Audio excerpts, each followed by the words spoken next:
Okay. Says that we on. All right, Shalom. Shalom. First and foremost, we want to give all praises, honor, and glory to Yahawah, Bahashem, Yahawashi, Bahashem, Qadash. Double honors to the apostles and elders of Great Millstone, and peace and salutations to the elect. I'm the brother Atha. I got the elder Yatzak here with me, and we're doing a continuation of the series on 2 Samuel. Today we're going into 2 Samuel chapter 17, and basically when you look at the previous chapter, basic overview of it was how David had to flee into. He fled out of the city of Jerusalem and was kind of nourished, by a couple people, but it was all very sudden. It was all very quick that he had to actually get up, out of the city because of the son Absalom, basically trying to come in and usurp authority over his father's throne. Okay, and there was a couple of counsel things that he received. Okay, he was taking counsel of this man Ahithophel, which was David's counselor, and ultimately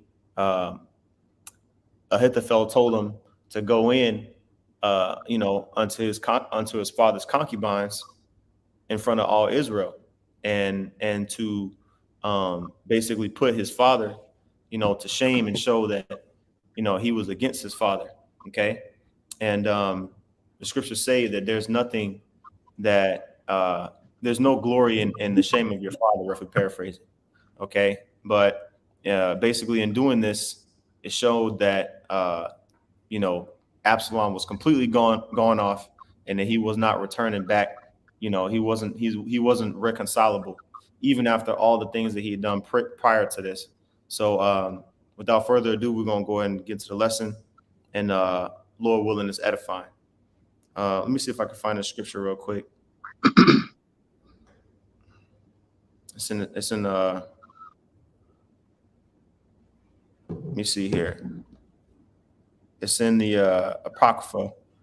I was saying, Ned, you can also see that the curses are starting to take hold. You know what I'm saying? The dynamic between the father and the son.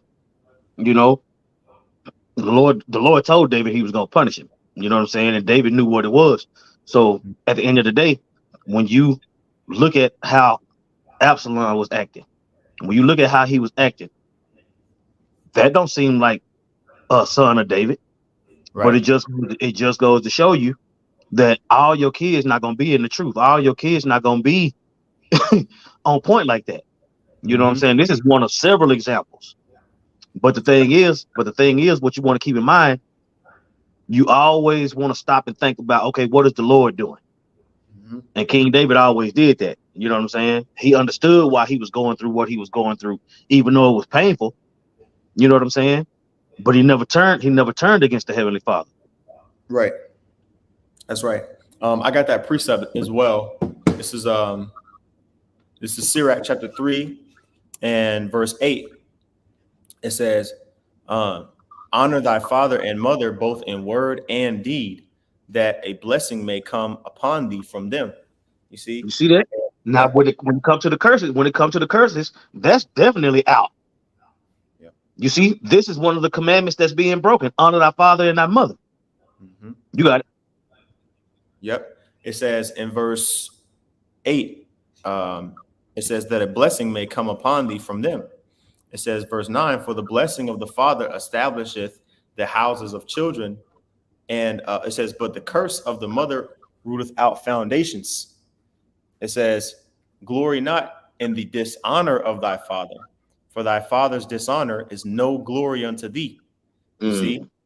And that was the incorrect thinking of Absalom, okay, when it comes to the scriptures, because mission accomplished. Everybody knows that you're against David, but that that's not anything to glory in, because he dishonored his father. Okay,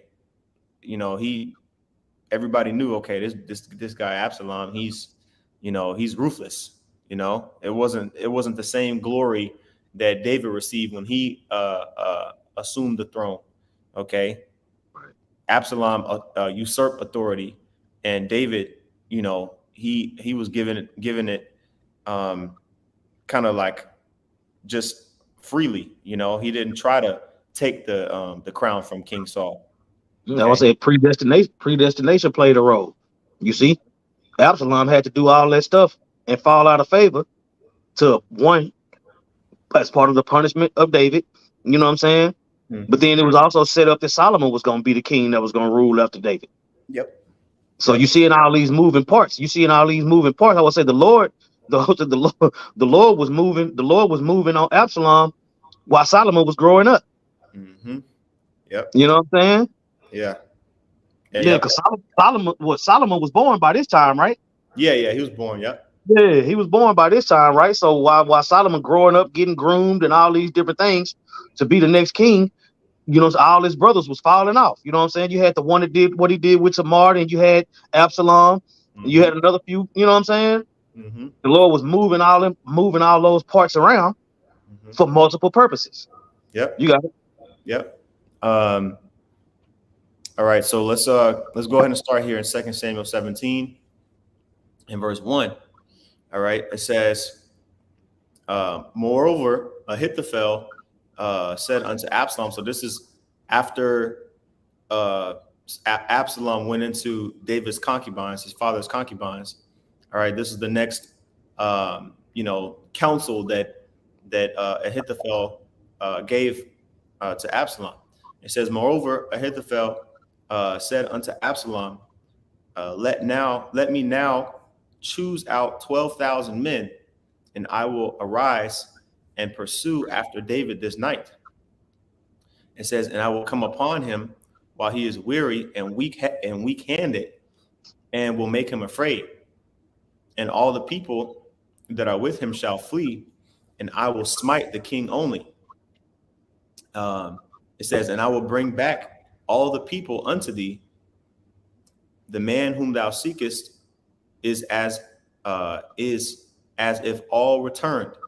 So all the people shall be in peace. Now, I'll read verse 4 and I'll say something. It says, and the saying pleased Absalom well, and all the elders of Israel. So Ahithophel knew that, you know, David was probably, you know, tired, hungry, whatever the case is, because he was chilling. He didn't really have any time to prepare. There was a reason why Absalom went straight from Hebron when he got crowned king, and then boom, he went out straight to pretty much to Jerusalem, like the next, you know, within a very short period. Okay. It didn't give David any time to prepare. Okay. And so he was out there in the wilderness, you know, and Ahithophel knew that, you know, David was just, you know, he just kind of trying to figure out what to do. Right. And so this was the counsel that Ahithophel gave. And it says in verse 2, and I will come upon him while he is weary and weak-handed. Because when you're not eating and you don't have any, you know, victuals, I mean, you know, a couple people came and gave him some stuff, right? But I mean, he didn't really have too much time to prepare, all right, for this situation. And he was put in a position to where he had to trust in the Lord. Mm-hmm. You know what I'm saying? Because it wasn't just him. He had a group of people. He had people with him. Mm-hmm. You see, and that's one thing about it. Is not David the shepherd? Is it not David that need to keep the sheep in line? Mm-hmm. You know what I'm saying? This is another situation where he was in dire straits, but still had to care for the flock. Mm-hmm. Let that sink in. You know, I will say, here it is. He being punished for what he did. His son's acting a fool. His house falling apart. He had his own problems. Mm-hmm. Let alone they in the wilderness again. Don't it kind of sound like Moses when it was? You see what I'm saying? You see the similarities? Let that sink in. Those that have ears to hear. Go ahead. I gotta get this precept real quick. Exodus 17. All right. Just because you were talking about the wilderness, this is Exodus 17. And I'll start at verse 8. Okay. It says, then came Amalek and fought with Israel and Rephidim, and Moses said unto Joshua, choose us out men and go out and fight with Amalek. Tomorrow I will stand on the top of the hill with the rod of the Most High in my hand. Mm-hmm. See, and it says, so did as Moses, so did Joshua, as Moses said unto him, and fought with Amalek. And Moses and Aaron and Hur went up on the top of the hill. Okay, but you know, we were weary. You know what I mean? We wasn't, you know, like really ready. You know, like it says they came up on us. You see what I'm saying? Like it says Amalek came up on Israel and fought with us, you know, fought against us. And it talks about how Israel was weary during that time. Let me get this, Deuteronomy 25. And it talks about, verse 17, Deuteronomy 25 and 17. It says, remember what Amalek did unto thee by the way, when you were come forth out of Egypt. See, Amalek, which is a tribe of Esau, saw Israel, you know, out in the wilderness and try to take advantage, right? It says, remember how he met thee by the way and smote the hindmost of thee, even all that were feeble behind thee, when thou was faint and weary, and feared not the Most High. You see that? Man. So, like, you know, Amalek, he's a sleazy, slimy, you know, sneaky. He'll come and he'll kill he's like you know, like a lion, you know, trying to hunt a pack of buffaloes or something. They'll go for the older one or the younger one or one that's sick or the one that's, you know, maybe a little injured. You know, it says smiting those that were feeble in the back of the congregation, you know, like the ones that's the slowest, picking off the weakest link. And that's the same, you know, tactic, I'll say, that Ahithophel is giving, essentially because he knew that David now was the time to strike. Okay, David was in that position of being feeble and weak-handed, like it says right here, right? It says, I will come upon him while he is weary and weak-handed. It says, and will make him afraid. You see? And so Ahithophel knew what he was doing, man. Okay, and that's why it says the saying pleased Absalom well, because basically Ahithophel was counseling Absalom to move with swiftness, okay, before he has time to organize, before David had time to organize himself. So overall, it was good counsel, right? And it says in verse 5, then said Absalom, call now Hushai the Archite also, and let us hear likewise what he said. Now remember, I believe this was last chapter.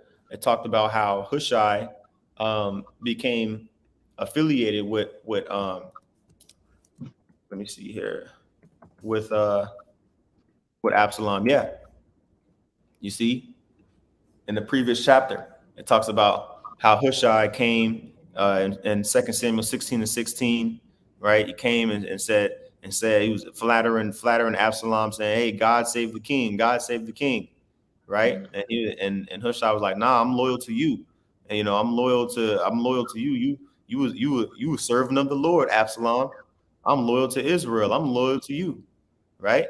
I served your father. I was loyal to your father. I'm gonna be loyal to you, right? But all the while, that was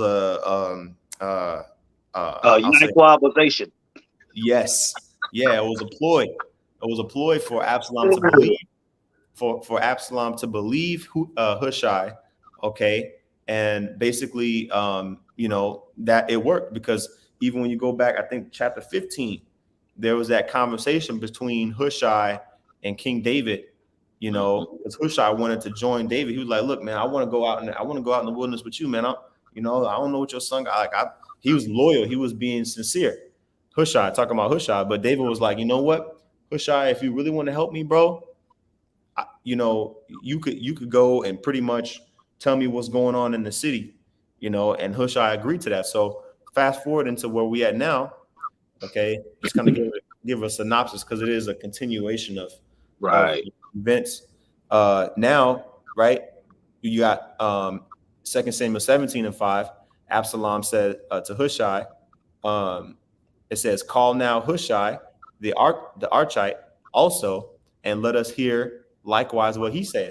Right. So because again, Absalom is, you know, he pretty much believes that Hushai is on his side. So it says in verse 6, and when Hushai was come to Absalom, Absalom spake unto him, saying, Ahithophel has spoken after this manner. What shall we do after his saying?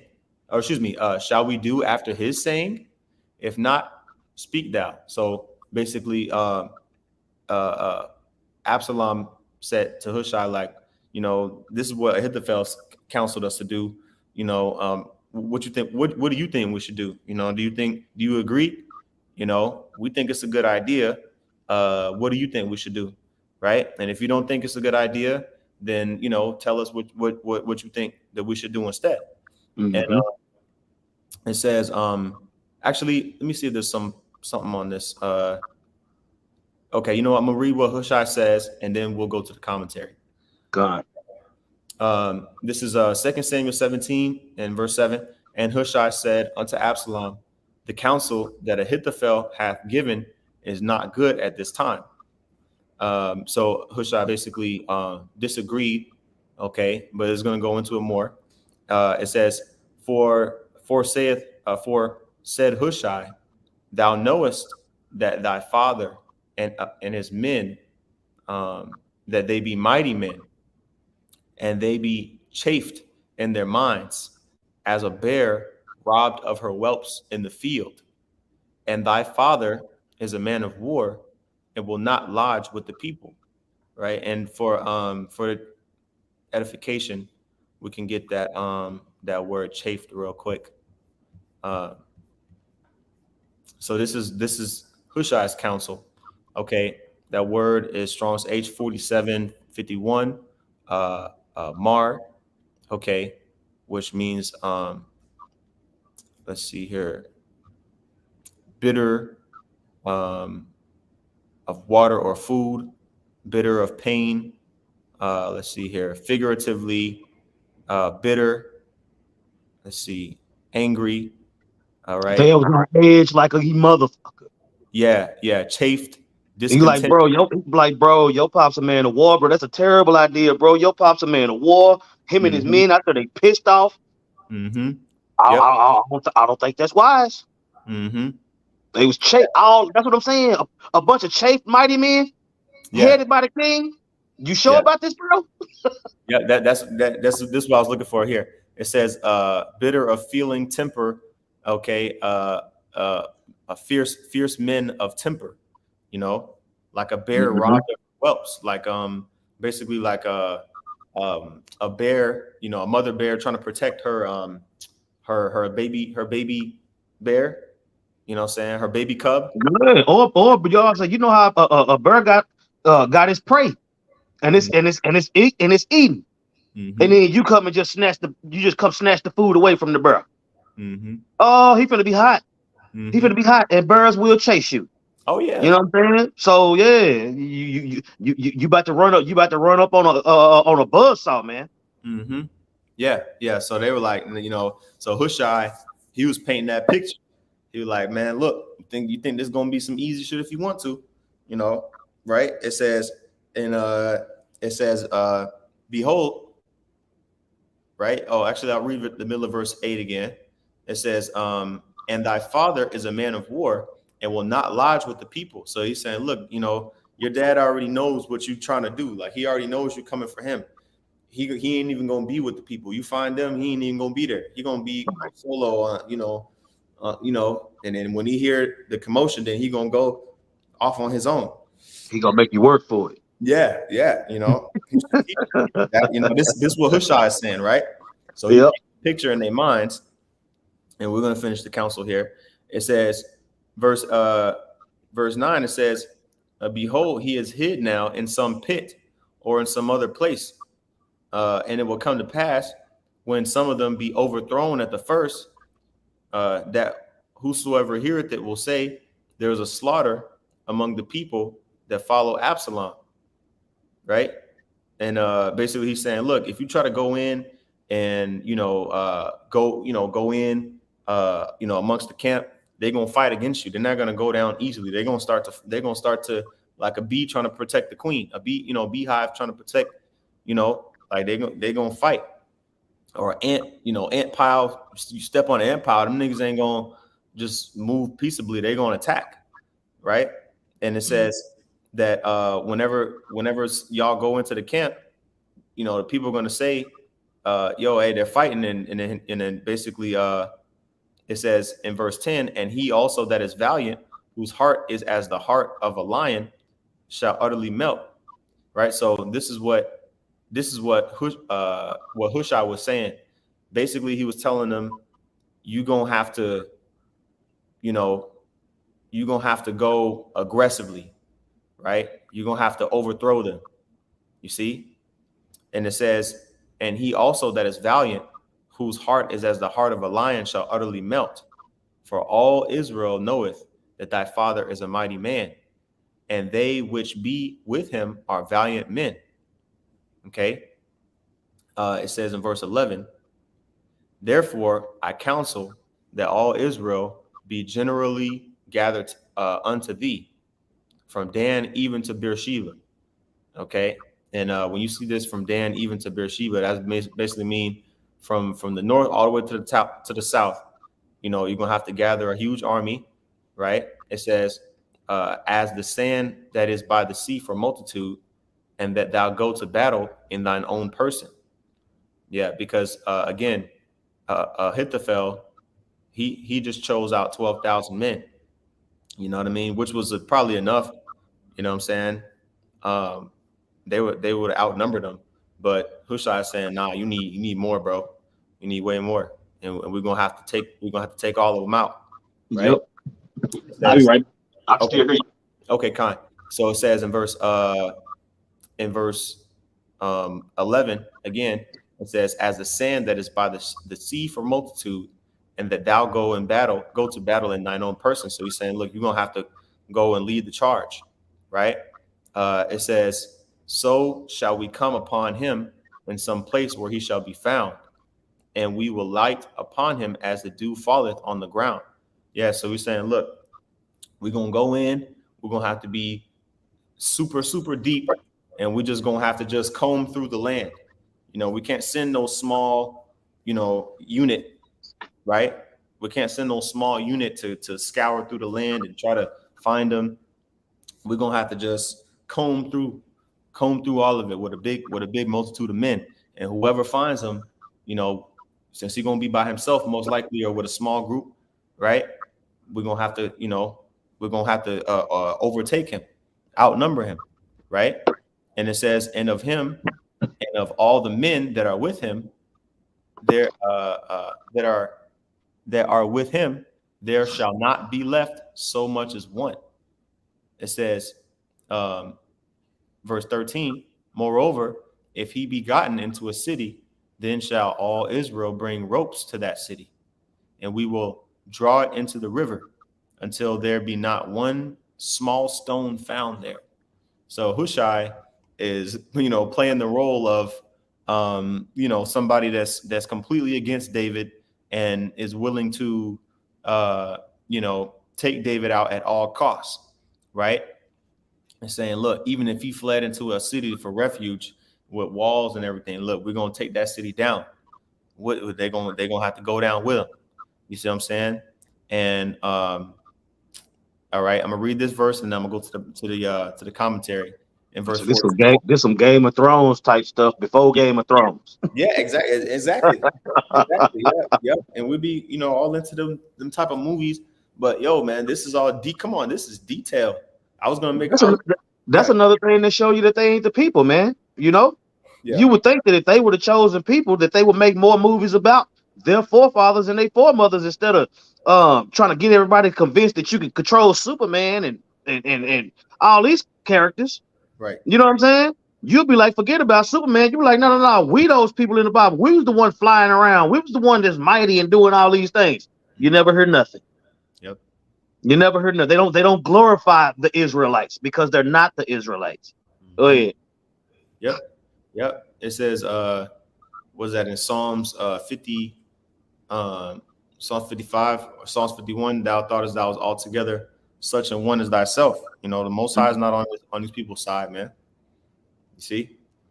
So continuing on in 2 Samuel 17 and 14, it says, and Absalom and all the men of Israel said, the counsel of Hushai the Archite is better than the counsel of Ahithophel. For the Lord, Yahawashi, had appointed to defeat the good counsel of Ahithophel to the intent that the Lord might bring evil upon Absalom. Ooh. So the Bible tells you, look, hey, these men were convinced that Hushai's counsel was better because even though it wasn't, even though Ahithophel, it says what? This is a good counsel that Ahithophel gave. You see what I'm saying? It would have. So who's to say that it probably would have worked? You know what I'm saying? If the Lord wasn't dealing, if the Lord didn't intervene, right? But remember, Hushai was there for a reason, okay? And that's the reason why Hushai was there, was to give this counsel to change everybody's mind and basically make Absalom, basically make him go out into battle so that he can be put to death. Because if you remember how he died, he wasn't even supposed to be involved. You know, brothers that already know the story, we all know that Absalom died. And, in case you didn't know, sorry to, what they say, spill the beans or whatever. But yeah, yeah, spoiler alert. Absalom gets put to death, right? But he wouldn't have, hypothetically, he wouldn't been in that position to where he got put to death if he had followed Ahithophel's counsel. Now keep in mind, Absalom was cool until what happened with Tamar. Yeah. So all these events had to unfold for him to get pissed off at his father and start this series of events that was going to lead to his demise. Okay. Mm-hmm. So like you was talking about earlier, going into the case of Micah and the whole Ramoth Gilead situation. You see, mm-hmm. The Heavenly Father is controlling all these things. So this account right here is letting you know that was a situation that the Lord wanted to happen. Mm-hmm. You see? So if you want to go get that, Micah situation, how it was clearly a counsel in the heavens that they wanted Absalom to go out. Yep. They wanted him to be destroyed. You see? Yep, Khan. Yeah, you talking about 1 Kings chapter 22 with Ahab? Yeah. Yeah. Okay. Yeah. Let me go. This was predestinated. This was predestinated to happen. Right. Okay. And when the Lord predestines something, He moves pieces around for His will to be fulfilled. Mm-hmm. You see? I can't think of the word right now that goes into that when you look into the definition, but it literally says the Lord does things for His will to play out. Mm-hmm. Yep. Hey, well, we read it in 1 Samuel chapter 2 and 7. The Lord killeth and maketh alive. He bring it down to the pit and raise them up. So He can put anybody in whatever. Another scripture was that Proverbs 16. King's heart is in the hand of the Lord. Mm-hmm. Or is that? Let me see. Okay, here we go. Yeah, Proverbs 16 and 1. Preparations of the heart and man, and the answer of the tongue is from the Lord. You see, so the Lord put the spirit on Hushai to, because you got to think about it from his situation, from Hushai, he coming against the counsel of somebody that it said in what was that? 2 Samuel chapter 15. It says that Ahithophel's counsel was like taking counsel from the mouth of the Most High Himself. Everybody knew that Ahithophel was the top counselor because he was David's counselor. So he was being brave and having faith just on even just going against the counsel of Ahithophel. You see what I'm saying? And that was from the Lord too. So let's go back to this. Let's go to this precept here. Okay. This is going into some history, which this is later on in the timeline chronologically, but it's a good precept to get because it talks about how counsel can be used against you. Excuse me. It says 2 Kings chapter 22 and verse 1. It says in the title, Ahab's third campaign against Aram. So Ahab was the king of Judah at that time, and then Aram is the Syrians. Okay, so it says they continued 3 years without war between Syria and Israel, and it came to pass in the third year that Jehoshaphat, the king of Judah, came down to the king of Israel. Oh, maybe it was Ahab. Hold on, Ahab, the king of Judah. Okay, I know that Ahab was the king too. So let's you in First Kings? Yeah. First Kings 22, I think is the point, right? Around 28. Yeah, it's in the 20s. Yeah, it's lying spirit. Okay, yeah. Okay, so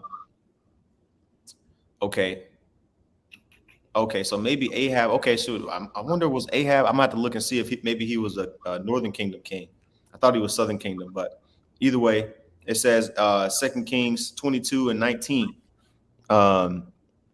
It says, he said, therefore, hear the word of the Lord.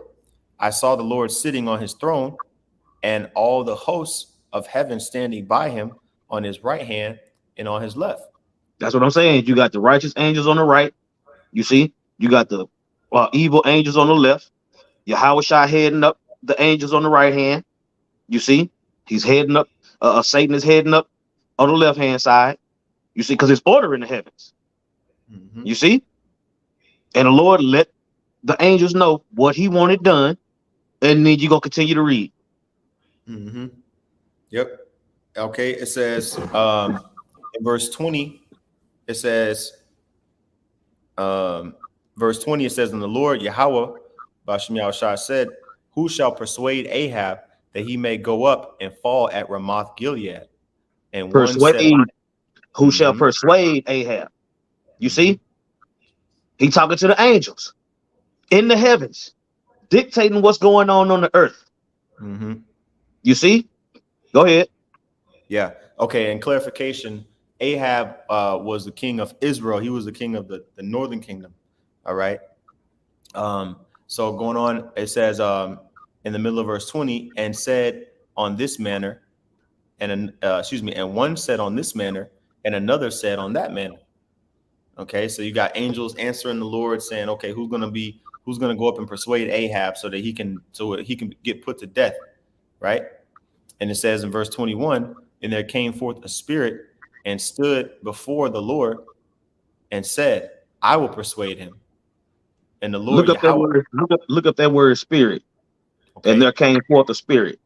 Yep, that word spirit, Strong's H7307, Rawchaa. It says wind, breath, mind, spirit. Let's see here. Let's see, spirit, and animation, vivacity, vigor. Let's see here. Yep, prophetic spirit, spirit as of the seed of emotion, spirit, a gift preserved by the Most High. Let me see here. Spirit, a seat of organ or mental acts. Let me see. Spirit of the Most High. Okay. Spirit of prophecy, and as an impelling prophet to utter instruction or warning. It says, imparting warlike energy and executive and administrative power. Let me see here. It says, as endowing men with various gifts. Yeah. So, but let me go to the Strong's scripture, to the scripture index, excuse me, and see what that specific instance is talking about. 1 Kings 22, 21.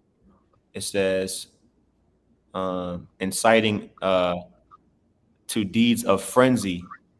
Yeah. Okay. So it says a spirit that incites, a spirit of the Most High, inciting to deeds of frenzy in the ecstatic state. It says that's pretty much the one. You know what I'm saying? The Lord will put an angel. The Lord will put an angel up to jumping on somebody to make them do certain things. Yeah. Yeah. You know what I'm saying?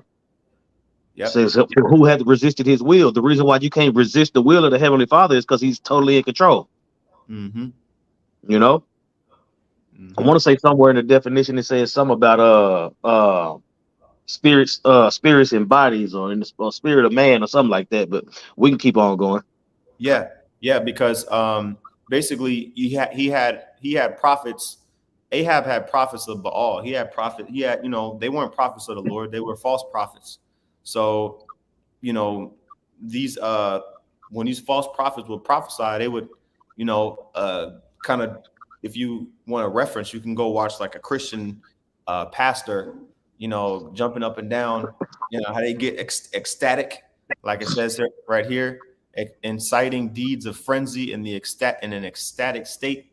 Like you get all, excited and all exuberant, and you start proclaiming all these wonderful, quote unquote, wonderful things, not necessarily in a good way. When I say wonderful, you start, hearing things that you want to hear, right, from these prophets. That was the spirit that was hopping on, these prophets that Ahab had, right? It's the same thing. It's the same thing going on with Esau. You know what I'm saying? You got wicked angels telling the man, you got this. That's a great idea. It's an awesome idea to try to chip everybody. Mm-hmm. You got this, man.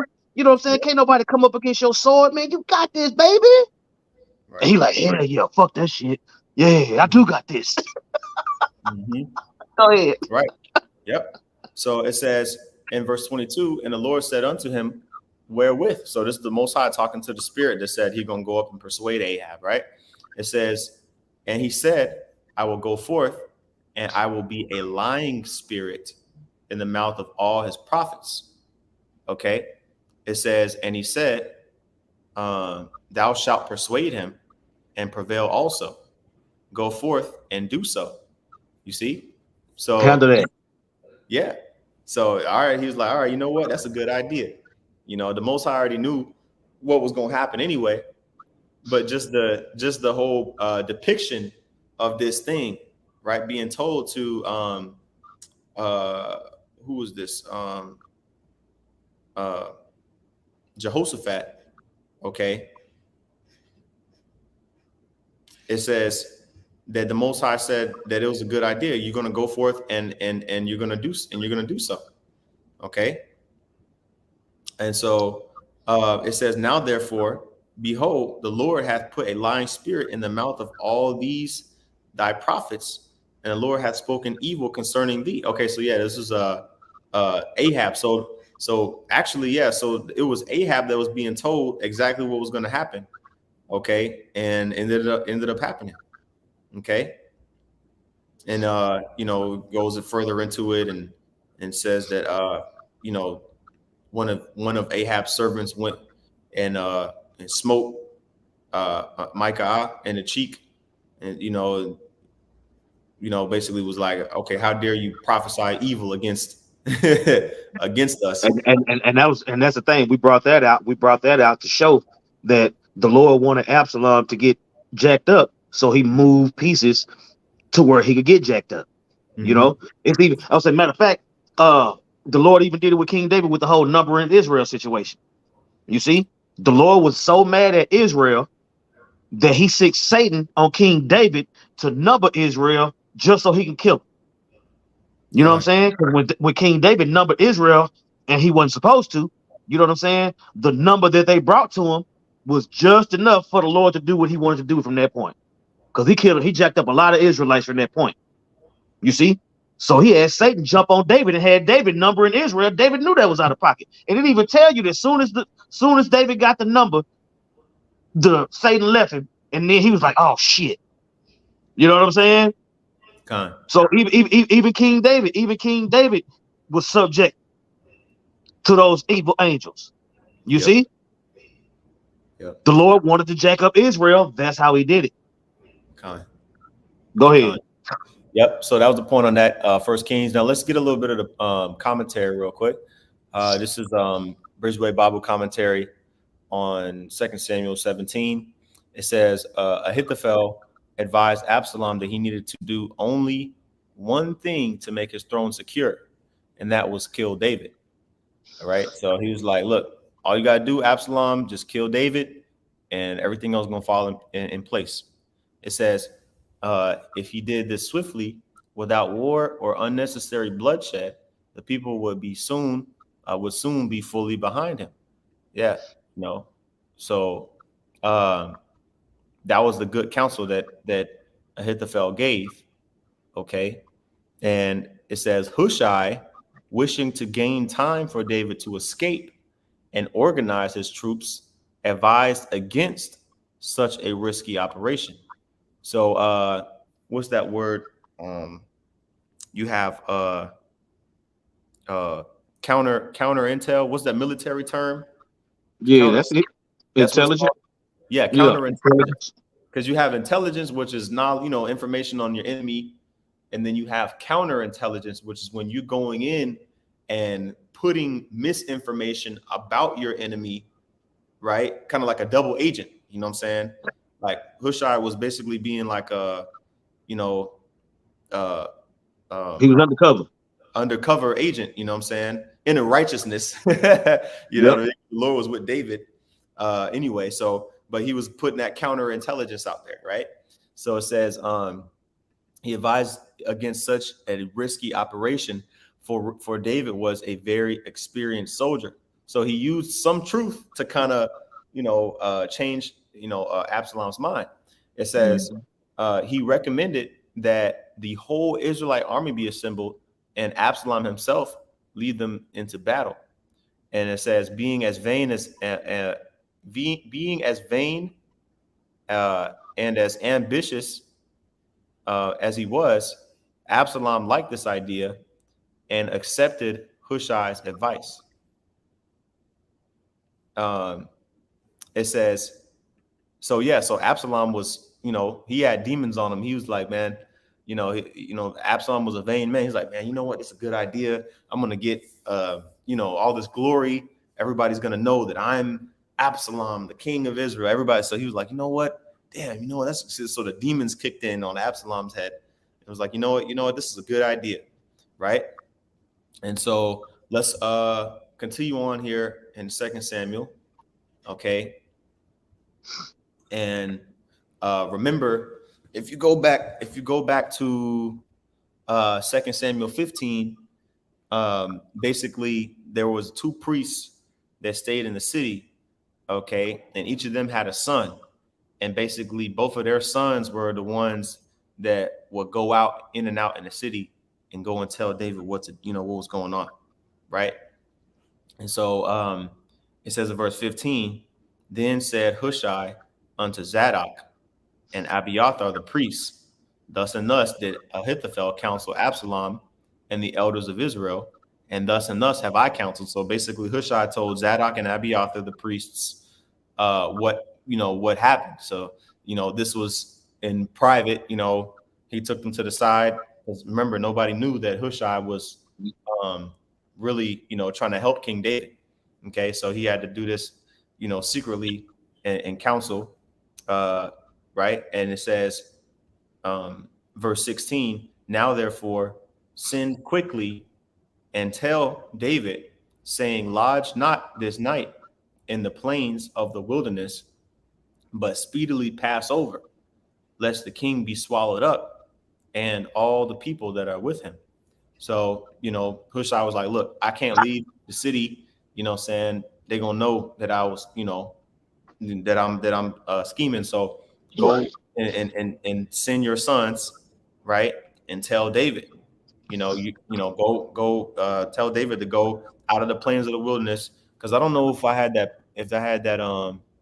that map pulled up, but we were looking at okay, let's see if I have a better one. this one's okay. So I thought I had a better map, but Jerusalem's right here, and then you got the Jordan River here, right? So Jerusalem, is basically, it's travelable. You can travel there, you know what I'm saying? In a few days, you could travel from Jerusalem to the Jordan River. This is another picture here, of how far Jerusalem is from the Jordan River. And it's not like super far. Maybe, let me see, I say maybe like 20 to 25 miles, maybe like 25 miles away. You can travel 25 miles in a few days on foot. You know what I'm saying? If you're actually walking. And so David probably was outside of, he might have been halfway there. He was probably somewhere close to Jericho or something. And basically what Hushai said was, look, hey, go tell David, cross over the Jordan River, because you're not going to be safe. It's going to be a big army being gathered. You need to get up out of here, right? So just to show that depiction. So going back, right? It says, and that's what it means when it says pass over the river. Everybody knew that the Jordan River at that time, that the Jordan River was the big, like that was the main river, you know what I'm saying? In Israel, and so that's what it means when it says pass over. They're saying like pass over the river. Okay. And it says in verse 17, now Jonathan and Ahimaaz stayed by En Rogel, for they might not be seen to come into the city. So let's look up En Rogel and see where it is in correlation to Jerusalem and Jericho real quick. And by the way, Jonathan and Ahimaaz, these were the sons of Zadok and Abiathar, right? So where we at here? En Rogel. All right. That word here is Strong's H 5883, Ayan Ragal. Ayan means eye or fountain, and then Ragal I think is foot. If I'm not mistaken, yeah. So you could put two and two together. It says fountain of the fuller, place near Jerusalem, on the border between Judah and Benjamin, and from which the permanent source of the pool of Siloam comes. Okay, it says also here down at the bottom, fountain of a traveler. Okay, it says a place near Jerusalem. So it was not in Jerusalem, but it was close enough to Jerusalem, right? This map doesn't show exactly where it was at, but it was close enough to Jerusalem to where somebody could go out from Jerusalem and get to En Rogel in a relatively short period of time. All right, so going back here, all right, where it says they were not seen. It says they might not be seen to come into the city. Basically means that if they were seen going in and out of the city, saying, they would have kind of been questioned, like, yo, what are y'all doing, right? So it says, now Jonathan and Ahimaaz stayed by En Rogel, for they might not be seen to come into the city. And a wench went and told them, and they went and told King David. So they sent a woman, to go from Jerusalem to En Rogel, which was again a close nearby settlement near Jerusalem. Okay, and then from there, Jonathan and Ahimaaz went from En Rogel, and they went and told King David. So it's kind of like playing telephone. And just wanted to get this word, wench. I believe it's just like a young woman. It's not always talking about like, a prostitute or something. Right. Strong's H 8198, Shapacha. It says, it's Mashapacha is family, kindred. Okay, so it's kind of like a shortened version of this. It says a handmaid, a maidservant, a bondmaid, right? A slave girl, right? So that's all it really was, a bond woman. Okay. I would say you got a wench, which is what you just, and then you got a bed wench, which is going into the harlots. Yeah. You know what I'm saying? It's more than one.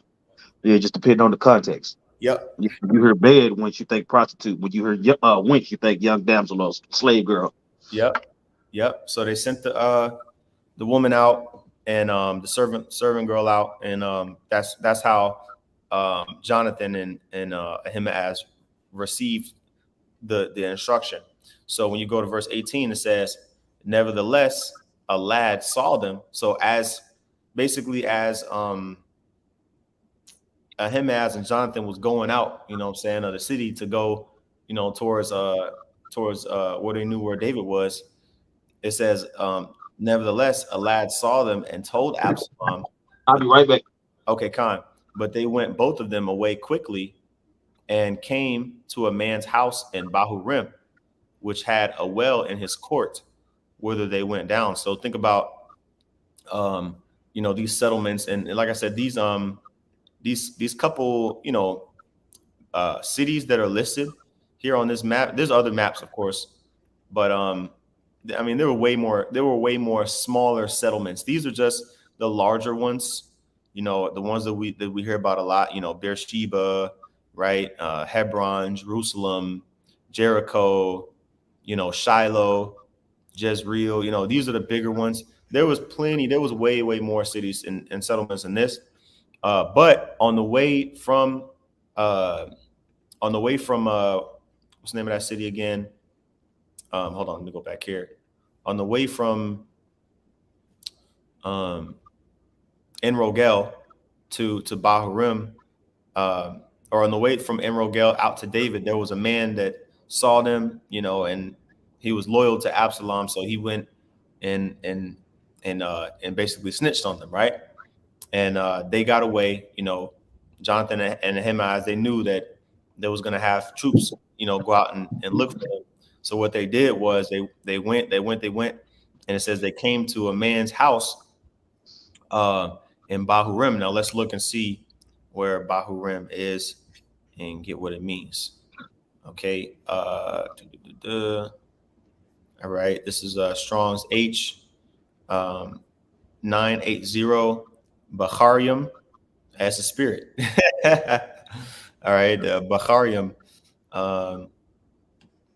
Which, you know, that's the word that we say for the elect, but the root word here is bachawar, which means chosen. Okay, you could say the chosen, but it also means youth or young man.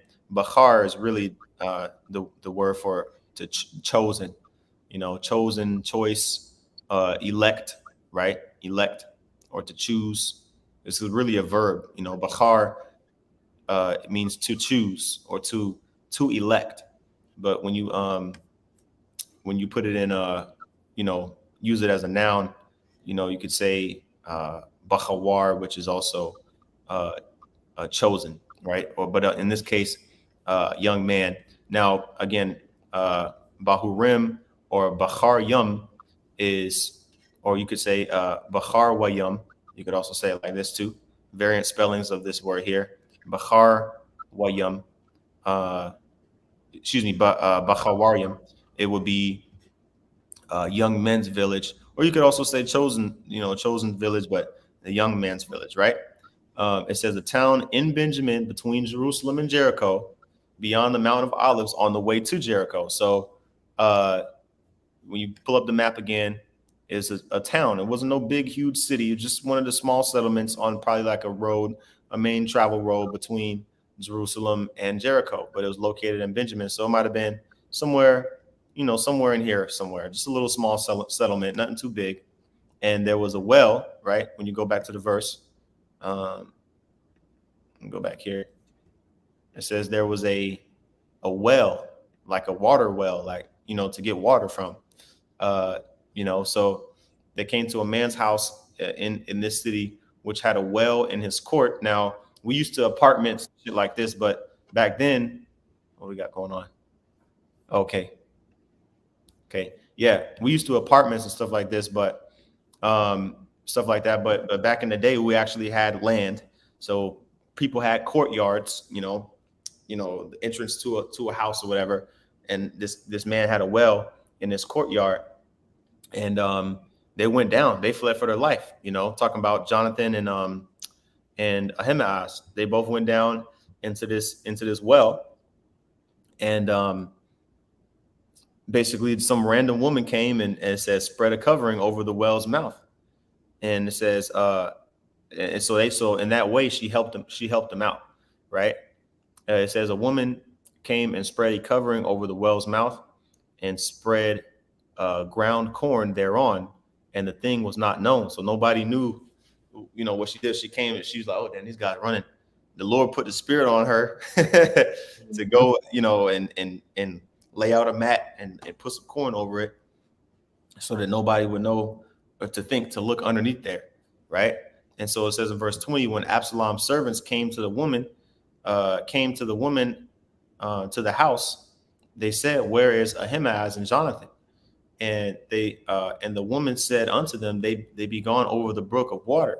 So she was like, look, they fled all the way. They went to over across the Jordan River. Okay. So she sent them in the wrong direction. They went all the way, the servants went all the way past Jericho, okay, to look for them, or whatever brook was in the area, whatever water brook she was talking about. It may not have been the actual river itself, but she sent them in the wrong direction. And it says, and when they had sought and could not find them, they returned to Jerusalem. All right. So she basically kind of helped them out, just like was the back in, what was that, Deuteronomy, Rahab the harlot? Yeah, that's what I was thinking. I guess we don't really have to get it, but the story of Rahab, what I'm saying? Rahab was like, look, just spare me. I'm gonna lodge you guys. Just spare me and my family, and y'all can take the rest. Y'all can take the rest of the city, Mm-hmm. And so let's get a little bit more of the commentary real quick. We can go back. All right, so this is a second paragraph here of this portion. It says, at the risk of their lives, David's spies took him the news of Absalom's plan. Yeah, because guess what? If Ahimaaz and Jonathan got caught, they would have got put to death for sure. You see? Yep. And so they was risking their lives for this information to get to David. Two spies. Yep. It says, with the result that David and his men quickly escaped across Jordan. Okay, so it didn't really go into it too much, but let's get some more of this detail here. All right. This is continuing on 2 Samuel 17 and 21. It says, and it came to pass after they were departed, right? Talking about Absalom's men. It says that they came up out of the well. So they were, who knows how long it was posted up in there. You know what I'm saying? Maybe a day or, at least several hours, I'm sure. Right. And it says, and went and told King David and said unto David, arise and pass quickly over the water, for thus hath Ahithophel counseled against you. Okay. And so they got the message to King David, but they had to get uncomfortable. You know what I'm saying? Mm-hmm. And it says in verse 22, then David arose and all the people that were with him, and they passed over Jordan. By the morning light, there lacked none of them that was gone over Jordan. So going back to this map here, they got the message, to David wherever he was at over here in this area, and all of David's people, including servants, everybody crossed over the Jordan River, which this is the Jordan River right here. All right, and by the morning time, everybody that pertained to David was already crossed over the Jordan River. So that was Lord, delivering him out of that, delivering him out of that situation. All right. So now it's a little bit more, but we're going to continue to read through 2 Samuel 17 and 23. And when Ahithophel saw that his counsel was not followed, he saddled his ass and arose and got him home to his house, to his city, and put his household in order, and hanged himself and died, and was buried in the sepulcher of his father. So this nigga, Ahithophel was like, oh man, damn, they ain't listening to what I got to say no more. He he killed himself. He went out like Judas Iscariot. You see, when you commit suicide like that, you got mass demons on you, man. Because he knew that basically the Lord wasn't with him no more, and he was like, you know what? Let me just go ahead and just kill myself. Now he was already probably an older man. Says he was the father of Bathsheba, but nevertheless, that's a grandfather. I think it might have been a granddad, dad or granddad. Yeah, but nevertheless, that was a terrible legacy to go out. Terrible legacy that he left, right? So it says then David came to Mahanaim, and Absalom passed over Jordan, he and all the men of Israel with him. See, so Absalom was on his ass. But let's see where Mahanaim is real quick. Strong's H4266, Mahanaim, 2 camps. It says a place east of Jordan, named from Jacob's encounter with angels. Woo, man. Wow. Man. Okay. Wow. That's huge. I want to see what's on here. Okay. Oh, okay. This is before Jacob and Esau rekindled. You know what I'm saying? Interesting. Wow, that's interesting. I didn't even. That's like a quick little 2 verses right here, but yep. I'm gonna just read it. It says, "And Jacob went on his way, and the angels of the Most High met him."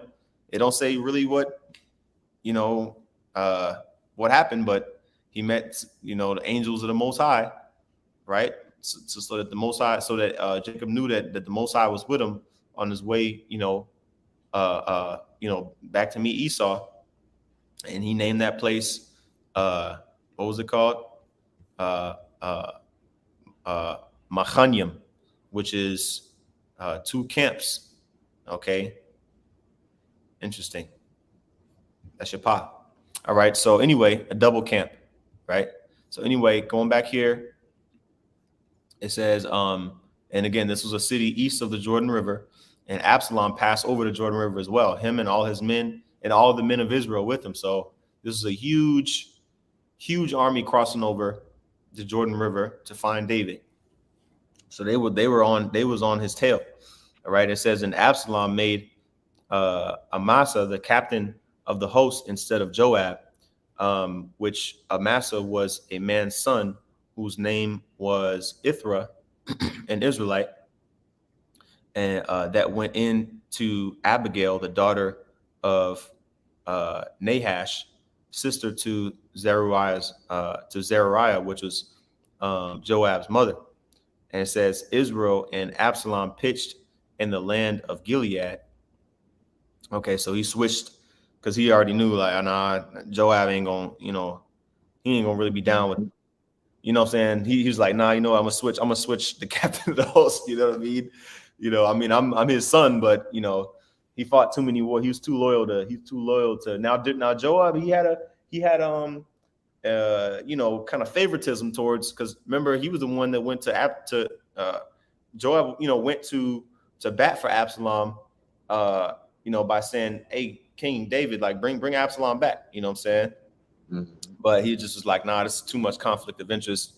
I'm gonna switch the captain of the host to this man, Amasa, right? So Israel and Absalom pitched in the land of Gilead. Okay, it says, and it came to pass when David was come to Mahanaim, that Shobai, the son of Nahash of Rabbah, of the children of Ammon, and Machir, the son of Amiel of Lodebar, and Barzillai, the Gileadite of Regalim, brought beds and basins and earthen vessels and wheat and barley and flour and parched corn and beans and lentils and parched pulse and honey and butter and sheep and cheese of kine for David and for the people that were with him to eat.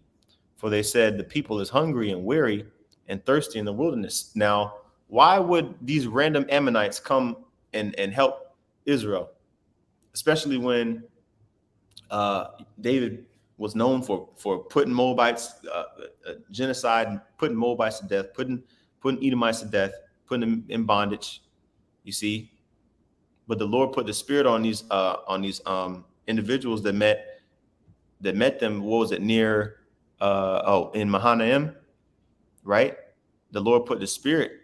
It says on this man Shobai, which was of the children of Ammon, so he was an Ammonite, and these other individuals to come and bring food and corn and, you know what I'm saying, all different type of victuals and beds, right, so that they can be refreshed, right? And that was all because the Lord was with David, man. You see, what was it says? I'll make even thy enemies to be at peace with thee. You know, it might be in the Apocrypha. Oh no, it's it right here. Proverbs 16:7, right? It says, when a man's ways please the Lord, when a man's ways please Yahawashi, he maketh even his enemies to be at peace with him. So that's a perfect example right there. Right. So I said, keep in mind, they in the wilderness, and the Lord is still blessing them. Right. You see, that's a similar situation to Moses. You know, nothing new under the sun for those that can receive it. Yep. So let me get this rest of this, and then, I mean, that was already the end of the chapter. So this is finishing off the commentary here. It says, Ahithophel committed suicide. His plotting had brought Absalom to the throne, and he knew that all would be lost if Absalom followed Hushai's advice. So that's why he, you know, jumped off the bridge, so to speak. And good. That's what he deserved, man, because he counseled for first of all, he counseled against the Lord's anointed, but also he counseled for his own son to go into his father's concubines, man. That's wicked. Yeah. And then told him to kill him after that. Yeah. You know, so Ahithophel, he turned out to be a demon, man. Okay. It says, now David had gained valuable time to rest his weary men, obtain provisions, and plan his war strategy. So now he was able to bounce back, you see, because if Absalom had taken Ahithophel's counsel, he wouldn't have had time. He was still on the, he wouldn't have really been able to do nothing. You know what I'm saying? He was still on the west side of the Jordan River. You know what I mean? Couldn't run forever. So, you know, he put that distance between them. And that was, you know, it allowed time when we continue on in chapter 18, Lord willing, you know, it'll go into it, but he had time to put that strategy together, you know. Let me see. We've been going for over an hour already. So let me see what we got here. Okay, I'm gonna pull up this precept, GMS Virgins Island Straight Gate. Shalom. Shalom. Yahawah Shabbat. It says, Jeremiah 15:11, the Lord Yahawah said, verily it shall be well with thy remnant, the elect, right? Verily I will cause the enemy to entreat thee well in the time of evil and in the time of affliction. You see? So that's another comforting scripture to let us know, hey, this is according to our history.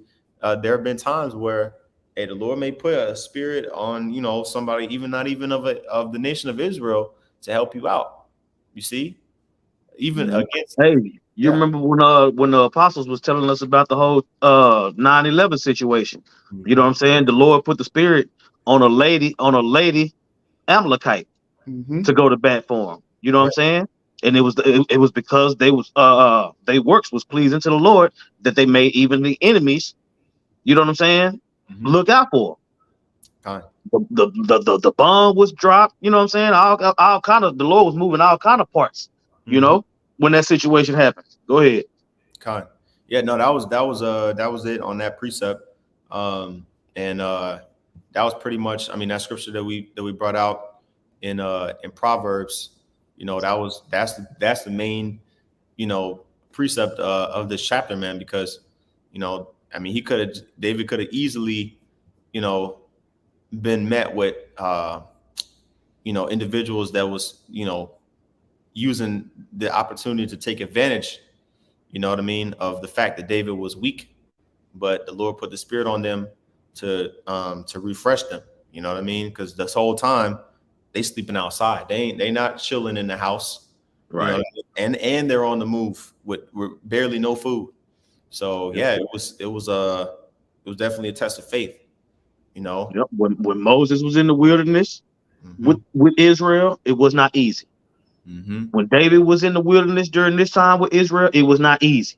Okay. But you notice David and Moses continued to call upon the Lord above anything else, you know, and that's the same mindset we got to have. You know, no matter what's going on, we're going to call on the Lord, you know. Lord willing, we endure to the end, but that's what I'm saying. We got the blueprint for sure. Right. That's right. So, you know, that's really all I have. Zaquan, did you have any other precepts you wanted? Nah, I'm good to go. I'm good to go. Yeah, I say I didn't expect it to be that long, but a whole lot came out. So call Halal, Yahawah, Shem, Yahawashi for that. Call out Yahawah, Shem, Yahawashi. Hey, Lord willing, this was edifying. With that, we want to give all praises, honor, and glory to Yahawah, Bahashem, Yahawashi, Bahashem, Qadash. Double honor to the apostles and elders, a great millstone. Peace and salutations to the elect. Till next time, shalom. Shalom.